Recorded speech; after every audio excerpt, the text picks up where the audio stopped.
والصلاة والسلام على رسوله الأمين وعلى آله وصحابه أجمعين إلى يوم الدين. قال الله تعالى في القرآن المجيد: أعوذ بالله من الشيطان الرجيم.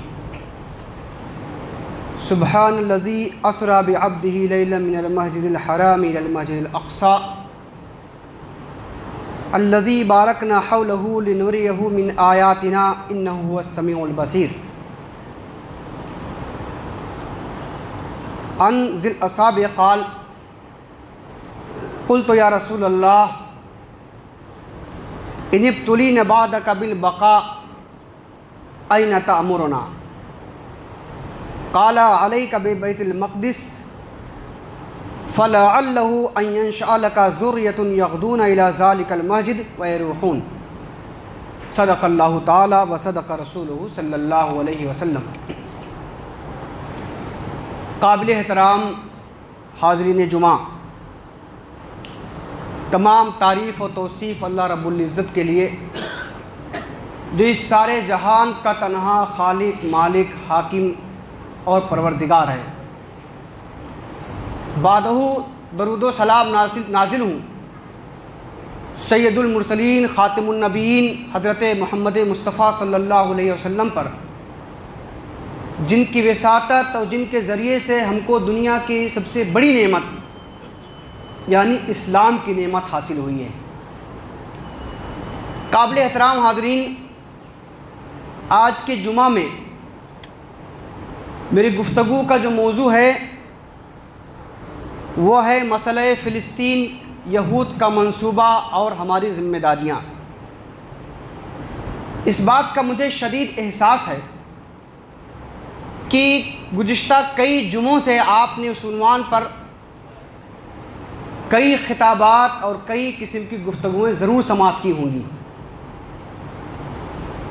مگر فلسطین کا موضوع بہت وسیع ہے، اس کی تاریخ بہت طویل ہے، اور میں سمجھتا ہوں کہ اس کے مختلف پہلوؤں پر اگر مہینے بھر بھی گفتگو کی جائے تو شاید احاطہ ممکن نہیں ہوگا. بہرحال میری اس وقت گفتگو کے 3 نکات ہیں. سب سے پہلے مسئلہ فلسطین، اور دوسرا نقطہ ہے یہود کا منصوبہ، اور تیسرا نقطہ ہے ہماری ذمہ داریاں کیا ہیں اس سلسلے میں. تو بہت اختصار کے ساتھ اپنے متعینہ وقت میں چاہوں گا کہ اپنی گفتگو مکمل کر لوں. قابل احترام حضرات، ہم سب جانتے ہیں کہ فلسطین یہ انبیاء اور رسولوں کی سرزمین ہے.